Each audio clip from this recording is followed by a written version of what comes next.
Penile enhancement is on the rise, no doubt about that.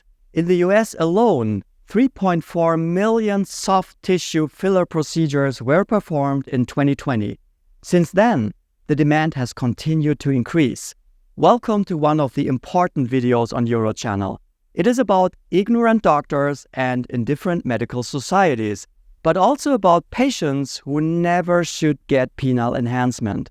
My name is Stefan Buntrock. I'm a board-certified urologist and sexologist.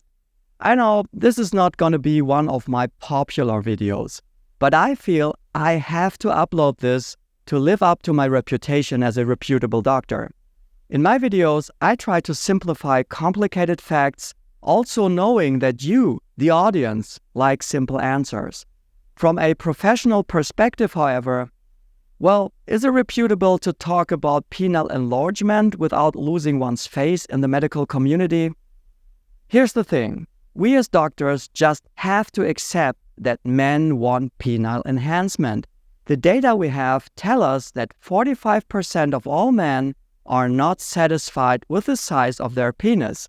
That's almost every other man you meet on the streets. Okay, the wish for a larger penis is not a life-threatening condition. It's not cancer.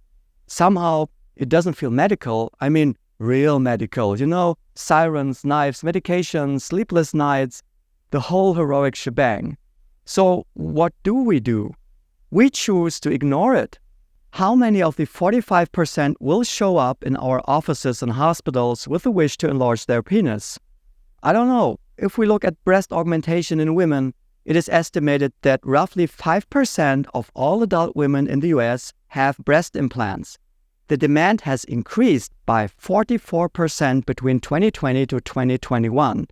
In men, maybe it's a bit more than 5% because fillers are much less invasive as a procedure. And in addition to that, penile size enhancement pills and sexual enhancement supplements, this whole industry is a billion-dollar business. In 2022, the global sexual health supplements market had $2.54 billion in sales, with an annual increase of 8.4%. It is predicted that it will reach a volume of $4.2 billion by 2028.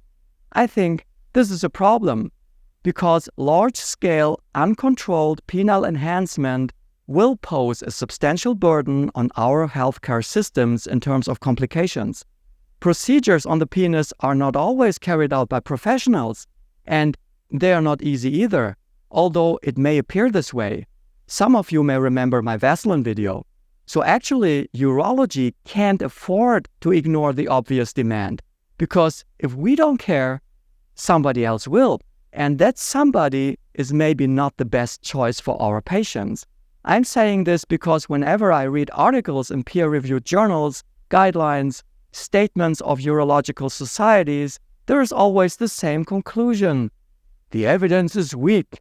We need more studies. Safety is a concern. Patient satisfaction is uncertain. Penile enhancement has to be regarded as experimental and can be recommended. Further scientific evaluation is warranted, and so on. Okay, but why don't we react to the obvious need?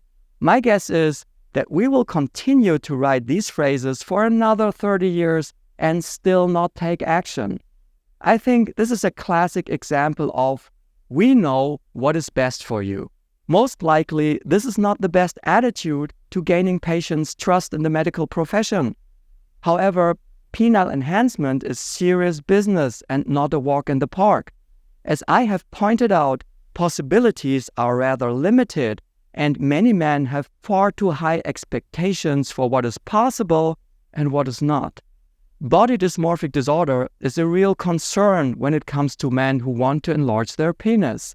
If you spend most of the day thinking about the size and appearance of your penis, and it's interfering with your work or interaction with other people, when you have to check in the mirror constantly and if it causes emotional distress, if you can't talk to a person of the sex you're attracted to without thinking about your penis, then it could be possible that you have body dysmorphic disorder.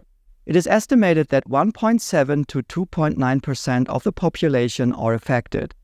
This changes when it comes to medical procedures. Now we are talking about 15 to 20% body dysmorphic disorders. Men with BDD regarding the penis must not receive penile enhancement procedures. Why not? Simply because it wouldn't change a thing. No matter how successful this procedure would be, after a while, again, the penis would appear too small to them. Even if they say today, man, if I only could have 1 more inch. They would not be satisfied with that inch tomorrow. Tomorrow, they would want another inch. So when you watch my videos, please keep in mind that my topics carry a lot of implications. It is my intent to inform you about urology and sexual medicine. I want to bridge the gap between the ivory tower of academic medicine and the everyday patient experience and make things more digestible for you. My videos are not medical advice. If you have any personal health questions, they will have to be addressed with your local doctor. Thanks for watching. Bye-bye.